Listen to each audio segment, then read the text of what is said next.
الحمد لله رب العالمين، والصلاة والسلام على رسوله وخاتم النبيين وعلى آله الطيبين وأصحابه الطاهرين والمؤمنين والمسلمين كلهم أجمعين. أما بعد، فقد قال الله تبارك وتعالى في القرآن الكريم والفرقان المجيد: أعوذ بالله من الشيطان الرجيم، بسم الله الرحمن الرحيم. إن الله لا يغير ما بقوم حتى يغيروا ما بأنفسهم، وإذا أراد الله بقوم سوءا فلا مرد له وما لهم من دونه من وال. صدق الله العلي العظيم. புகழனைத்தும் ஏக வல்லோனாகி அல்லாஹ் ஜல்லஷானுஹு தஆலா ஒருவனுக்கே உரித்தாகட்டுமாக. சாந்தியும் சமாதானமும் கண்மணி நாயகம் ரசூலுல்லாஹி ஸல்லல்லாஹு அலைஹி வஸல்லம் அவர்கள் மீதும் அவர்களுடைய அடிச்சுவட்டை அப்படியே பின்பற்றி வாழ்ந்த சத்திய சஹாபாக்கள் மீதும், தாபீன்கள், தபா தாபீன்கள், நாதாக்கள், ஷுஹதாக்கள், குறிப்பாக இந்த ஜும்மாவிற்கு வருகை தந்திருக்கிற நம் அனைவர்களின் மீதும் அல்லாஹினுடைய அன்பும் அருளும் என்றென்றும் நீண்டு நிலவட்டுமாக. ஆமீன். கண்ணியத்திற்குரிய அல்லாஹ் நல்லடியார்களே, 79வது சுதந்திர தினத்தினுடைய இந்த வேளையில் முஸ்லிம்கள் இந்தியாவினுடைய சுதந்திரத்திற்காக வேண்டி செய்த அர்ப்பணிப்புகளை குறித்தும் அவர்கள் செய்த தியாகங்களை குறித்தும் நாடெங்கும் உள்ள மிம்பர்களிலே இமாம்கள் வரலாறுகள் மாற்றப்பட்டாலும், வரலாறுகள் புதிதாக திரிக்கப்பட்டாலும், நாங்கள் இந்த மக்களுக்கு வரலாறுகளை சொல்லித் தருவோம் என்கிற அடிப்படையிலே ஒவ்வொரு சுதந்திர தினத்திற்கும் ஆண்டுதோறும் இந்த தியாகிகளுடைய வரலாறுகள் நினைவு கூறப்படுகிறது. அருமையானவர்களே, முதலில் ஒரு விஷயத்தை தெரிந்து கொள்ள வேண்டும். முஸ்லிம்கள் ஏன் சுதந்திரத்திற்காக வேண்டி களம் இறங்கினார்கள்? முஸ்லிம்கள் சுதந்திர போராட்டத்திற்கு களம் இறங்குவதற்கான காரணம் என்ன? சுதந்திர வேட்கை என்கிற சுதந்திரம் அடைய வேண்டும், அடிமைத்தனத்திலிருந்து நாங்கள் நீங்க வேண்டும் என்கிற உணர்வு இது முஸ்லிம்களுக்கு எப்போது ஏற்பட்டது, எங்கிருந்து வந்தது? இதை நாம் தெரிந்து கொள்ள வேண்டும். 1400 வருடத்திற்கு முன்பாக பெருமானார் ஸல்லல்லாஹு அலைஹி வஸல்லம் அவர்கள் அரஃபாவினுடைய மைதானத்திலே வைத்து ஒட்டுமொத்த 1.5 லட்சம் சஹாபாக்களுக்கு அல்லாஹ்வுடைய தூதர் நிகழ்த்திய அந்த ஹுத்பா, மிகவும் பிரசித்தி பெற்ற அந்த ஹுத்பா, அந்த ஹுத்பாவிலே பெருமானார் ஸல்லல்லாஹு அலைஹி வஸல்லம் அவர்கள் சொன்னார்கள்: இன்ன ரப்பக்கும் வாஹித், நிச்சயமாக உங்களுடைய இறைவன் அவன் ஒரே இறைவனாக இருக்கிறான். ஓ இன்ன அபாக்கும் வாஹித், உங்களுடைய தந்தை பாபா ஆதம் அலைஹிஸ்ஸலாம் அவர்கள் ஒரே ஒரு தந்தையாக இருக்கிறார்கள்.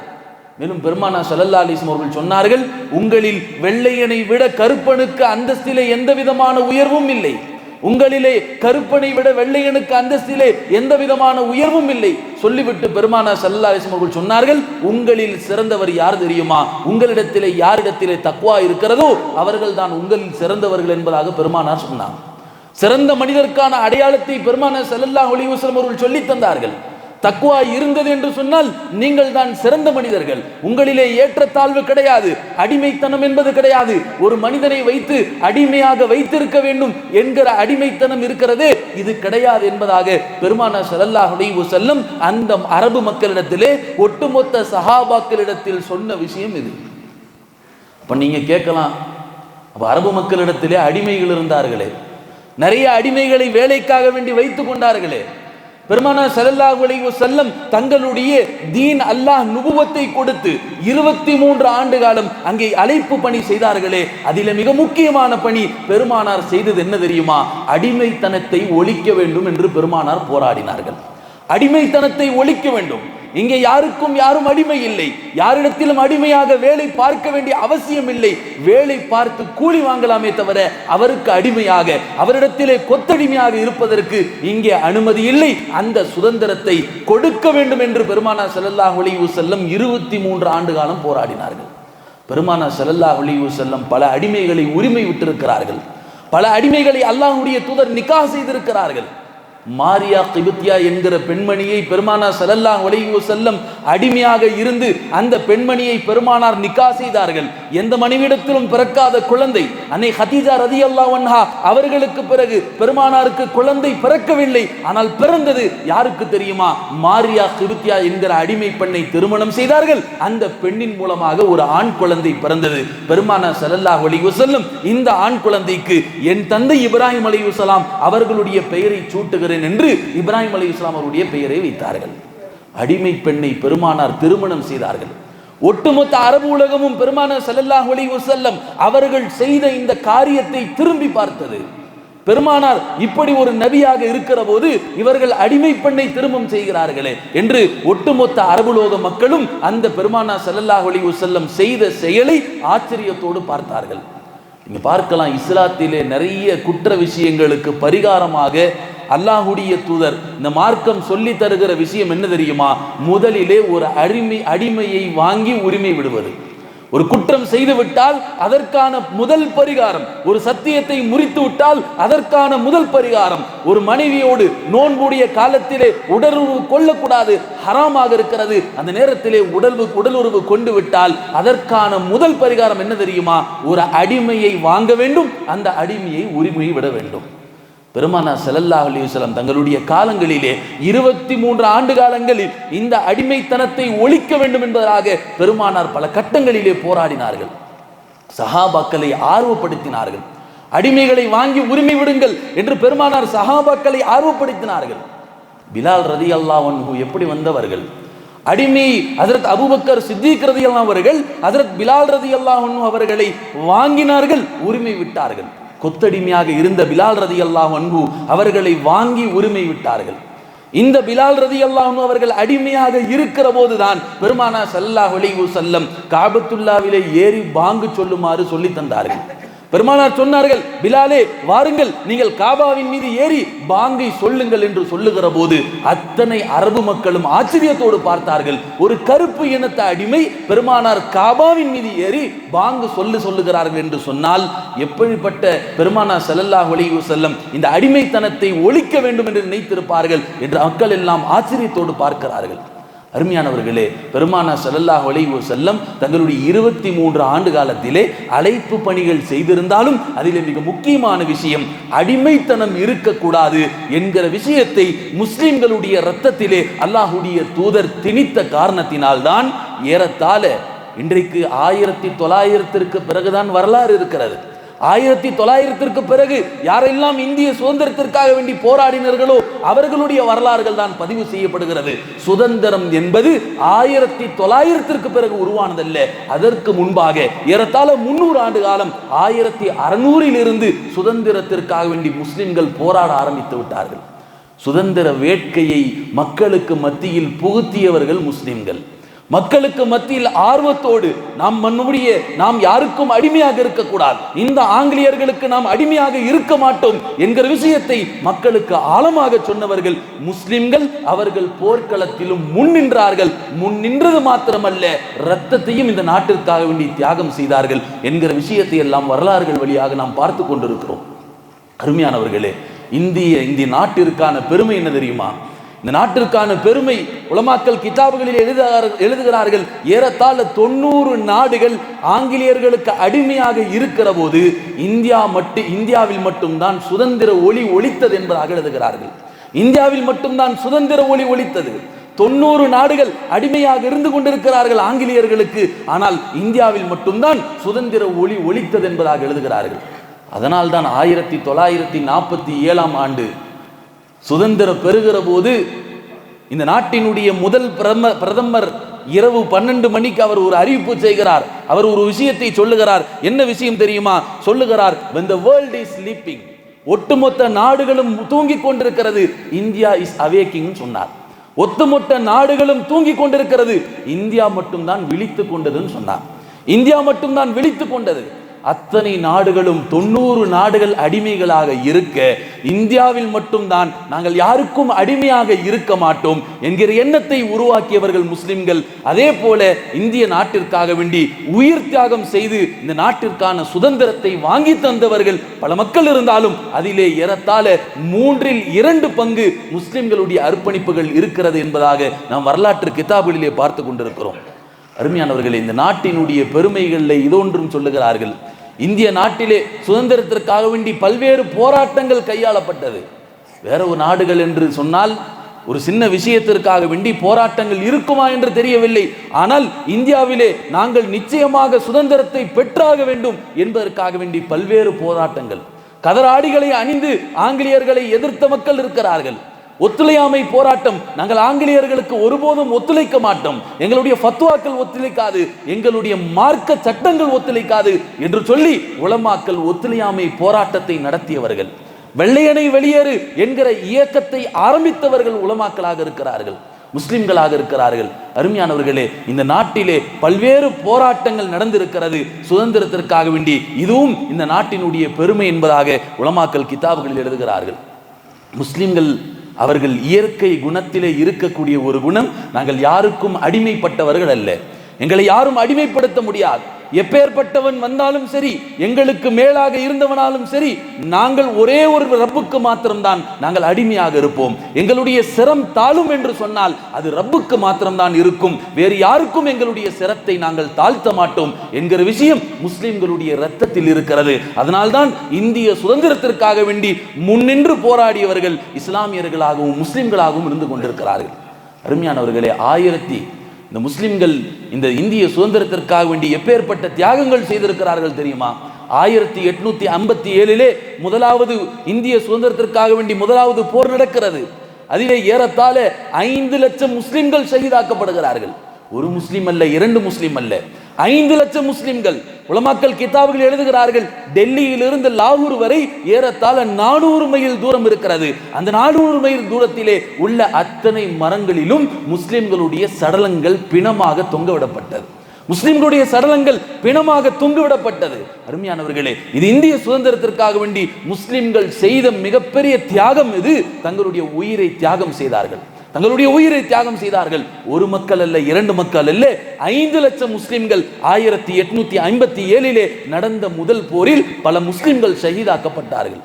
அந்த போரில் தான் மன்னர் பகதூர் ஷா அவர்கள் ரங்கூனிலே சிறைப்பிடிக்கப்படுகிறார்கள். ரங்கூனிலே சிறைப்பிடிக்கப்படுகிறார்கள். சிறையில் இருக்கிறார் மன்னர் பகதூர் ஷா. மன்னர் பகதூர் ஷா காலை உணவுக்காக வேண்டி இயங்கிக் கொண்டிருக்கக்கூடிய நிலையிலே அங்குள்ள ஆங்கிலேய காவலாளர் என்ன செய்கிறான்? 2 தட்டிலே ஒரு துணியை போட்டு மூடி கொண்டு வந்து மன்னர் பகதூர் ஷா முன்னாடி நீட்டுகிறான். மன்னர் பகதூர் ஷாவிடத்திலே சொல்லப்படுகிறது, இது உங்களுக்கான காலை உணவு என்பதாக. பசியோடு இருக்கக்கூடிய மன்னர் பகதூர் ஷா ஆசையோடு அந்த பிளேட்டை வாங்கி பார்க்கிறார். 2 தட்டுகள் மூடப்பட்டிருக்கிறது. ஏதோ உணவு கொண்டு வந்திருக்கிறார்கள், சாப்பிடுவதற்காக வேண்டி பசியோடு இருக்கிறோம், பல நாட்களாக சாப்பாடு இல்லை என்று இருக்கிற போது அந்த தட்டை வாங்கி சந்தோஷத்தோடு அந்த துணியை துறந்து பார்க்கிற போது மன்னர் பகதூர் ஷா மகனுடைய 2 தலைகள் அந்த தட்டில் வைக்கப்பட்டிருந்தது. 2 தலைகள் தட்டில் வைக்கப்பட்டிருந்தது. அருமையானவர்களே, சிந்தித்து பாருங்கள், மகனினுடைய தலை தட்டில் வைக்கப்பட்டு கொண்டு வரப்படுகிறது. மன்னர் பகதூர் ஷா ஒருபோதும் அதை கண்டு பயப்படல. தன்னுடைய கண்ணிலிருந்து ஒரு சொட்டு கண்ணீர் கூட மன்னர் பகதூர் ஷாவிற்கு வரவில்லை. அந்த ஆங்கிலேய காவலாளர் கேட்டான், மன்னர் அவர்களே, நீங்க ஒரு நாளும் அழுகலையேன்னு கேட்கிறான். உங்களுக்கு பதட்டம் இல்லையா? உங்களுடைய மகனுடைய தலை கொண்டு வந்து நீட்டப்படுகிறது, உங்களுக்கு பயம் இல்லையா?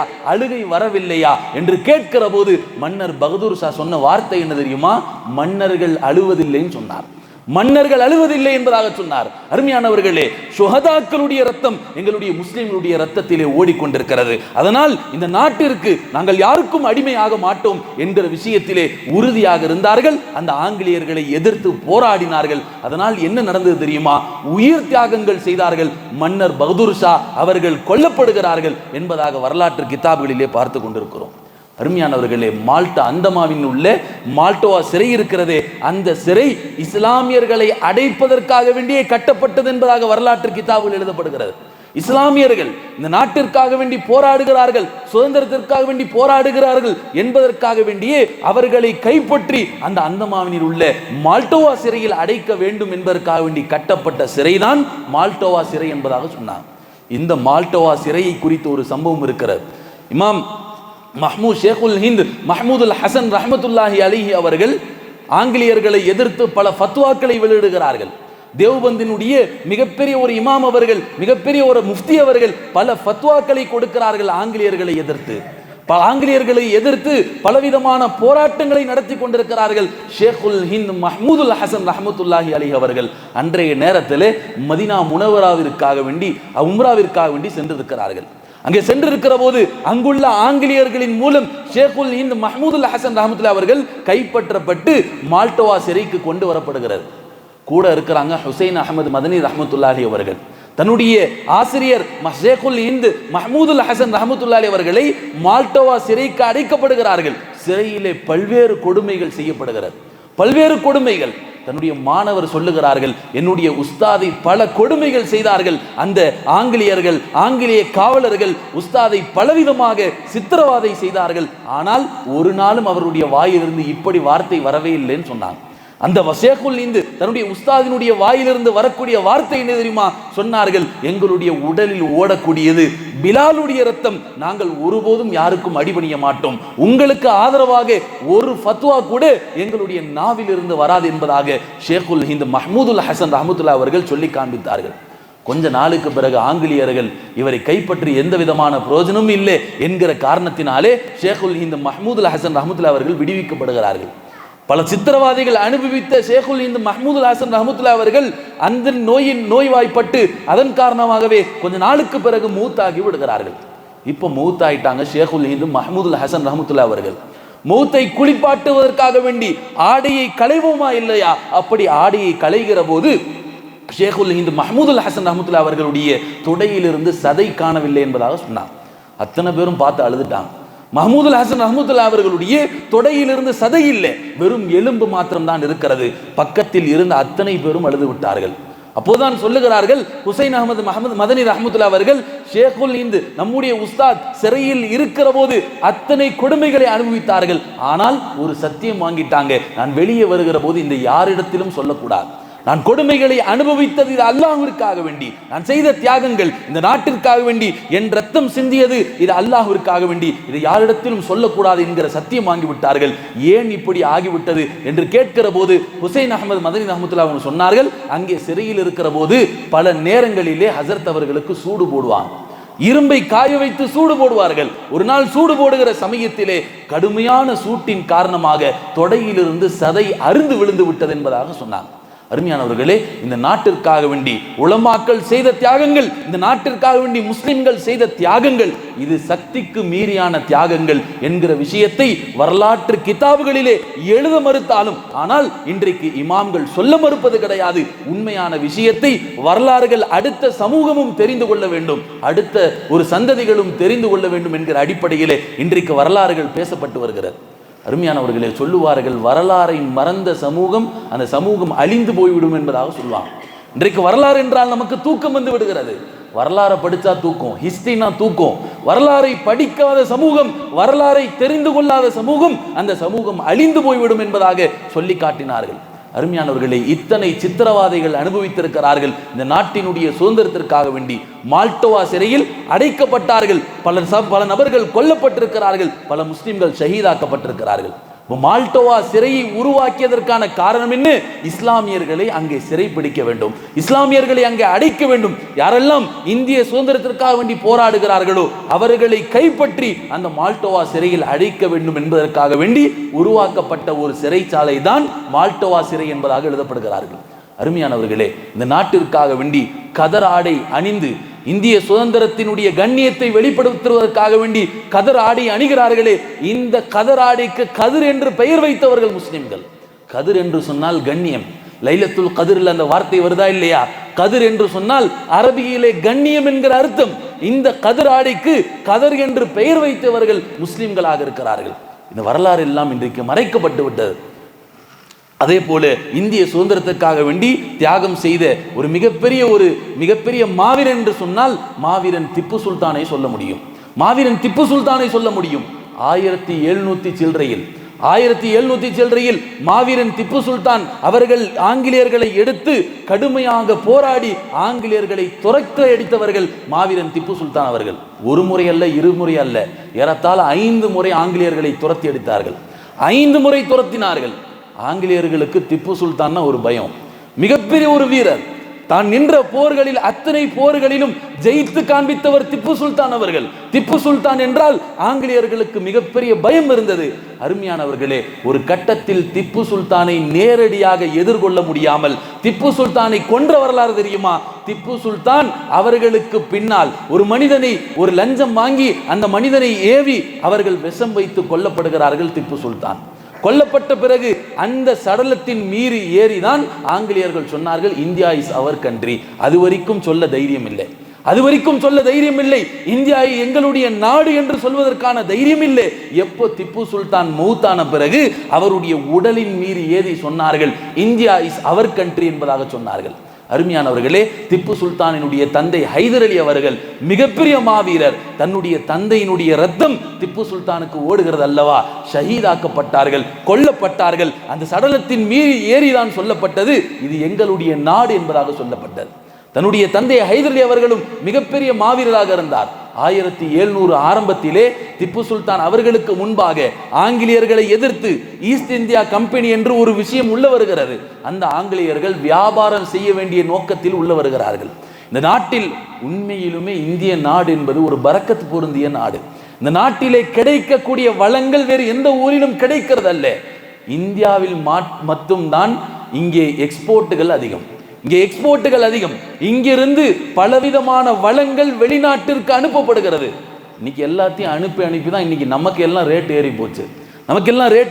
ஒரு தேங்காய் எடுத்தா அத்தனை விலை, ஒரு அரிசி எடுத்தா, சீரக சம்பா அரிசி எடுத்தா அவ்வளோ விலை. எல்லாம் இன்னைக்கு எக்ஸ்போர்ட்டுகள் ஆகுகிறது. இன்னைக்கு மற்ற ஊர்களுக்கு அனுப்பப்படுகிறது. அதனால் இங்கே விலைவாசிகள் அதிகமாகிவிட்டது. சொல்ல போனால் இந்த நாடு வளமான நாடு. அன்றைக்கு வியாபாரம் செய்ய வந்தவர்கள் ஆங்கிலேயர்கள் இந்த நாட்டினுடைய வளத்தை பார்க்கிறாங்க, இந்த நாட்டினுடைய சோர்ஸை பார்க்கிறார்கள். இங்கே வியாபாரம் செய்தால் நாம் ஜெயித்து விட முடியும் என்கிற நினைக்கக்கூடிய ஆங்கிலேயர்கள் இந்த நாட்டை கைப்பற்ற வேண்டும் என்கிற எண்ணம் வருகிறது. வியாபாரத்திற்காக வேண்டி வந்த ஆங்கிலேயர்கள் இந்த நாட்டை கைப்பற்ற வேண்டும் என்கிற எண்ணம் வருகிறது. அதனால் இந்த நாட்டை கைப்பற்ற முயற்சிக்கிறார்கள். ஆனால் பல்வேறுபட்ட இந்தியாவினுடைய தலைவர்கள் இந்த ஆங்கிலேயர்களை துரத்தி அடிக்கிறார்கள். அதில் ஒரு தலைவர் தான் ஹைதர் அலி அவர்கள். ஆங்கிலேயர்களை அடித்து காண்பித்தார்கள், ஆங்கிலேயர்களை துரத்தினார்கள்.